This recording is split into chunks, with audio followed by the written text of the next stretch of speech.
Today I want to focus on end-of-field life management for facilities like Brent Delta and how easy it is to disconnect your workforce and what we've tried to do to reconnect them. This is Brent Delta. This picture was taken quite recently. But it's been there since 1977. Around 2005, we were predicting end of production around 2008. It actually happened at the end of 2011. So we thought it was 2008, then it was 2009, then it was 10, and it finally happened at the end of 2011. That platform is probably way past 10 years past its design life, its intended design life, and it finished production at the end of 2011. So what does end of field life look like? So here's a 1977 Jaguar XJS. That rolled out of the showroom around the same time as we started producing the Brent Delta. And that is a high-class car. That guy would have been really proud of that when he took delivery of it. And it probably sits in that garage every day nowadays. And it's probably only done about 30,000 miles. And he probably takes it out on a Sunday and polishes it and drives it around the block, only on nice days. He might even just take it to the odd show to show all the other enthusiasts what a nice car he's got. And he'll park it back in his garage in his nice wee country hamlet. You can imagine a different story where he lives beside the seaside and he doesn't park in the garage every night. He actually leaves it parked at the side of the road every night. And actually, he doesn't just drive it on a Sunday, a sunny day. He drives it every single day, and he drives it hard every single day. And he's got people in and out the car all day, in and out with dirty shoes and kit. The boots up and down all day, putting stuff in, taking stuff off. And he works that car really hard. It's certainly not going to look like that.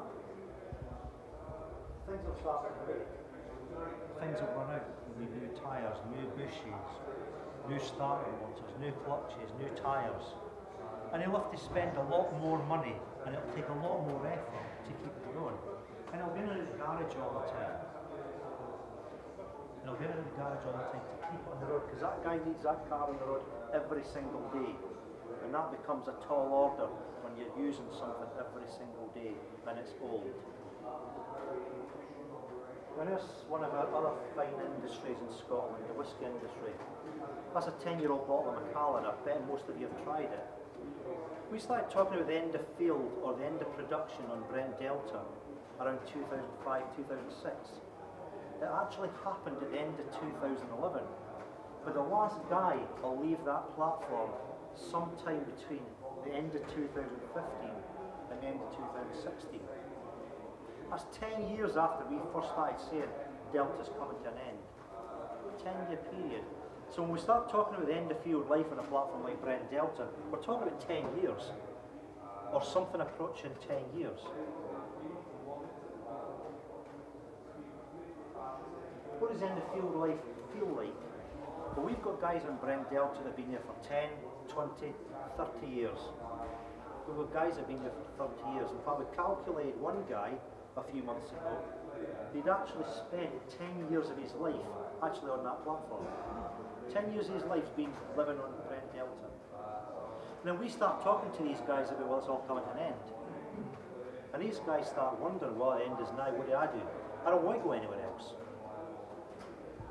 This is it for me, my career's over. And you've got other guys who don't know what's happening. So for these guys, the end of Delta's nigh. Then we start talking to them, well, maybe we'll still produce for another year, or another year, or another year. And then you might be here for another 2 or 3 years after that. And for them, they think it's just a moving target, we don't know what we're talking about. And then we bring a P&A crew on, plug and abandonment crew on, 60 odd people. And with different construction type people coming on board. And some of the people want to leave because they don't like working on a decommissioning platform. So we've got this constant stream of new people coming on the platform, day after day, week after week.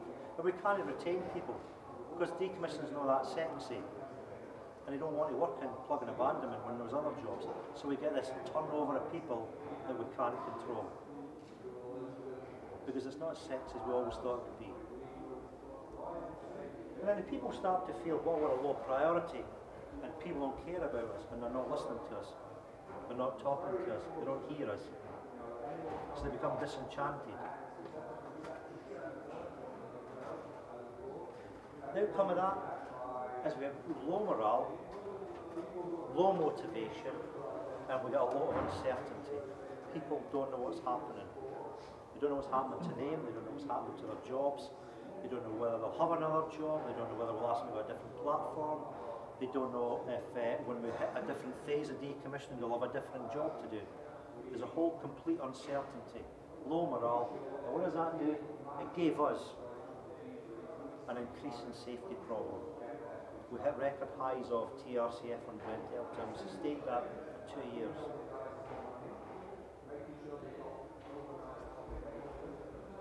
So we started looking at a journey to a new culture. We looked at, we needed to evolve into something else for these last few years. We looked at changing the feeling on Brent Delta from one of low morale to something where people could be proud to work on the platform in this last chapter. And we looked at it being sustainable. At the time we were talking about another 7 years. We're talking about a year or two to end of production, then 5 years work to that platform's finally gone. We felt it needed sustained until the end. We decided to make it feel different, and the first thing we did was we changed the organisation. So offshore, we had a maintenance team from Wood Group, we had a Shell operations team, and they actually worked in different parts of the platform. And the only way they were connected was up in the Shell onshore world. And if you read all the books on the best teams, how to get the core or the spine right, you get the spine right, everything else will fall into place. That's what we set about doing. Let's get the spine of the platform working for us. So we combined the operations and maintenance team, we changed it, we changed the management of it, we changed the roles they played, we got rid of some jobs, we combined jobs, we made that team feel different, and we set them up as the core, the spine of the organisation. Oops. We coined this phrase, take your shoes off at the door. One of the things about Brent Delta is it didn't feel good when you went offshore. You didn't quite know what was wrong, but it didn't feel good, and the statistics told the story. So we set about making it feel different. And in talking to one of the IMs a few years ago, he was asking me, well, what am I looking for? And I said, it just needs to feel different. And I said, what happens? You've got older kids, you've got older kids. And I said, what happens when their mates come round to your house? He says, well, we take their shoes off at the door. And I said, why do they do that? He says, well, they just know that's what's expected of them. And I said, but have you told them that? He says, no, they see my kids doing it and they just know in my house there's rules and you're expected to take your shoes off the door. And that's the kind of thing we were looking for when you worked at the heli admin. You knew there was rules on Brent Delta and you seen other people following the rules and you felt that there was a way to behave and act on Brent Delta. So we coined the phrase, take your shoes off at the door when you get to Brent Delta. But we also felt that we'd lost our voice offshore. People were not telling us things. Our reporting culture was at an all-time low. People weren't reporting things. They weren't telling us what was breaking. They weren't telling us about near misses. They'd stopped talking to us. They just stopped talking to us. That was possibly because they thought we weren't listening, but they certainly stopped talking to us. So we set about giving them a voice. So we went offshore and we started talking to them again and started encouraging them to talk to us again. And one great example was when I was offshore talking to the safety reps, and then I said, what can I do for you? And they said, well, Shell don't give a hoot about us. The ice cream you bring off here is as cheap as you can buy. In fact, it's so cheap you can't even buy it in the shops. That's how much you think about us. And I said, so what are you looking for? They said, we're looking for Mackey's ice cream. And see, on a Sunday when I was on another job, they had a table covered in all the wee things you put on the top of the ice cream, whether it's sprinkles or chocolate or M&Ms or Smarties. And after your dinner on a Sunday, you got your ice cream, you got all these things, and the guys were really happy about it. They loved it. So we gave them Mackey's ice cream and the sprinkles on a Sunday, and it really did. It was a bit of a game changer because it was one of those things that people thought, actually they're listening. Small thing, but it showed that we're actually starting to listen, amongst other things. We're really trying to get this point across that Shell and the companies that Shell were working with cared about the employees again. and we were listening to them. Then we set about creating the right conditions. We started fixing the Jaguar. We were looking at this Jaguar sustaining us for the next 7 years, and it was falling apart. We were really struggling. The amount of work it was taking us to just fix it, fix it, fix it. We became Olympic champions at firefighting. We decided we didn't want to be Olympic champions at firefighting anymore. We wanted to be Olympic champions at keeping things going. And it meant spending a whole lot more effort getting these things fixed. So we made choices. The choice wasn't doing nothing. The choice was fix it, keep it going, or replace it, because actually you've got quite a while to go. It's not just a month or 2 months. You've got a long time to go here. We spent £500,000 on a new engine for one of the power generators, just because we felt, actually, rather than continue to fight with this machine, let's just bite the bullet and fix it. We've done that with a lot of things: fire pumps, power generation, HVAC systems, and some of the other systems, just to fix them, to sustain the place for another 7 years. Then we started introducing the broken windows theory, and if anybody knows about that, it's all around. If you see rubbish lying about, you'll think nothing about throwing rubbish down. If you see a building with a mattress in the garden and all the windows broken, you'll think nothing about flinging another stone through the window. So we started tidying the place up. We really gave it a whole spring clean. We spent a lot of time and effort tidying up, doing housekeeping, dropped object suites, so that platform looked a lot better. We replaced gratings that were damaged. We replaced handrails, and we painted all the walkways, and we started painting things again. So the place looked and felt a lot better. The environment was a lot better. We had guys working in scaffold huts, and we were going to be working in those huts for 5 years. So we spent £500,000 creating new office accommodation for the teams that were expected to work offshore for 5 years. We set up a combined office for the ops and maintenance team that wanted to work together. We set up a new decommissioning construction office, proper working environments. And then we looked at how we were interacting on and offshore with the team. What we were looking at was, if you look at what's happened, certainly where I work, is it's almost like the offshore team have become a support organisation to the onshore team. The amount of demands that we put on the offshore team. So we started looking at, so what can we do onshore? So we started looking at our organisation onshore and how do we support the offshore team to deliver what we expect them to do. So we became a support organisation rather than a demanding organisation. So we're listening to what the guys were looking for, and we provided them that support to give them it. Then we started looking at, so what are all the things that we're asking them to do? So we've got a conundrum. We're saying to our OIMs, they're key people, get out in the patch and see people, be visible. And at the same point, we've overloaded them with paperwork so they can't get out of the office. So we started stripping all that back to make them, give them the space to go and think about going out and speaking to their people. So we gave people the space, and we provided all this paperwork and onshore support onshore. So they became kings, and we became the support organisation to support them. And we were not integrated at the time. We're a maintenance team down here, we're an ops team up here, we're a P&A's team in a different part of the building, and our catering staff were on an island working on their own, trying to do their own good stuff. What we looked at was integrating all these teams together, getting everybody working together on the platform, so everybody was part of the same thing, and integrating on and offshore. So we really started working hard at getting everything working together, so we're all part of the same game. We're at monthly performance meetings where everybody sat around the table and spoke about, well, what are we as a combined team doing? What should we have delivered last month? Safety. What is our safety performance looking at? How can we as a team work together to make it better? How has your team impacted my team and vice versa? We kicked off a contractors forum, and that's a photograph we took a couple of months ago, just after the awards. And this is about all the teams, for all the companies that are working on Brent Delta, all coming together and just focusing on Brent Delta and our specific problems, and where we want to be, and getting the companies together to work together to deliver a better result. And that's been really successful. Just all the companies coming together to work with their people to pull it all together. Now we produced this magazine, which I've left some copies up the back, which is about the people, the 500 people working on Brent Delta. And it's about introducing the person, not about progress, but about introducing the different groups of people. And there's somebody behind the person, so that they've maybe got a role offshore, but they've got a hobby and a wife and kids as well. So it's introducing the different kind of people they're working to say they've got a Welsh P&A team here. We've also got a girl onshore doing accounts, and she's a person with a life as well, and she's helping to contribute to the whole success of Delta. All these things to just get everybody working together with a common goal. And then we introduced mine safety, the mine safety program. And within 10 months, we trained 529 people.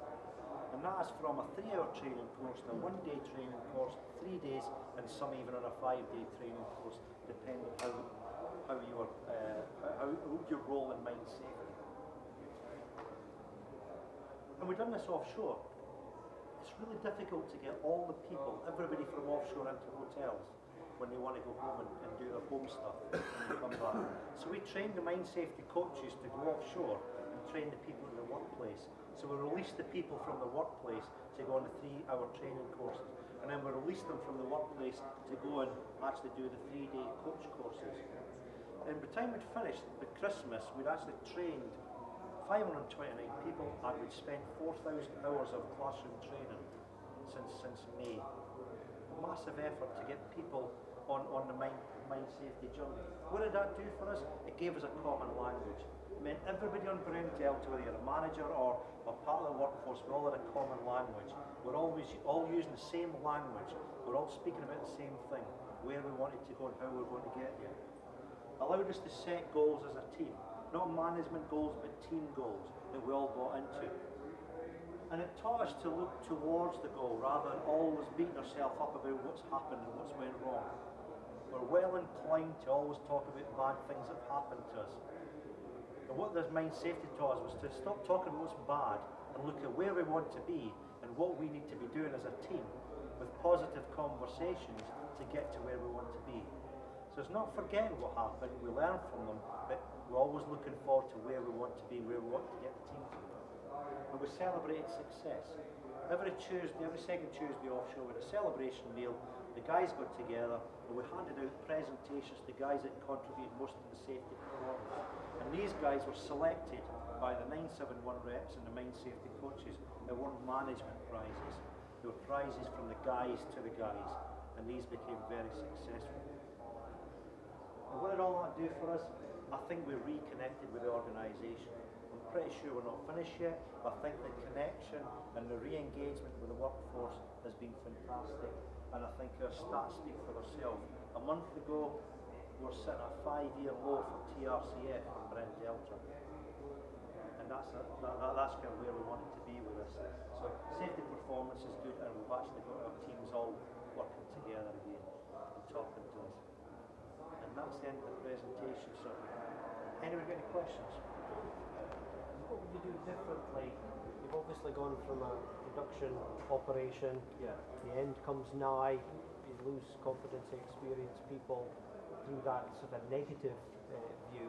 But in actual fact, there's a positive story there. If you can get a team that accept that they've still got another 10 years to go. So if you're going into another operation, how would you play that differently? I think it's communication, to be honest with you. I think we actually transitioned Brent Delta from production to decommissioning. I think the feedback we got was we didn't communicate well. We thought we'd communicate, I thought we'd done great. If you'd have asked me on the day, I'd have thought we'd done great. But actually when you started speaking to the people, we didn't do that good a job. So I think it's gone back and looking at how we communicate people to give that positive story, that there is jobs, there's different jobs, there's a life after decommissioning. There's a whole world out there. There's other platforms, other Brents are coming along, and it's how we can create a positive story much earlier in the day, maybe 18 months to 2 years. And I think we're trying to do that, to be honest with you. But it's before it gets to that dip and then lifting up again, it's sustaining it. For instance, we lost 2 OIMs out of 3 during that period as well. So that's not criticism. That's guys that decided they didn't want to work in this phase of the job, And I think we need to be much more positive much earlier. When you were training the people, how did you control your POB? people on to replace them when you were training? We didn't control the POB because we just made choices. Because we're not producing, there's no priority to do anything. So if construction takes a wee bit longer, or other activities take a wee bit longer, it doesn't really matter. Right, so you didn't bring on people to replace the one you were training? No, we just took guys out of their work for 3 hours, Okay. give them the training, and then they went back to work.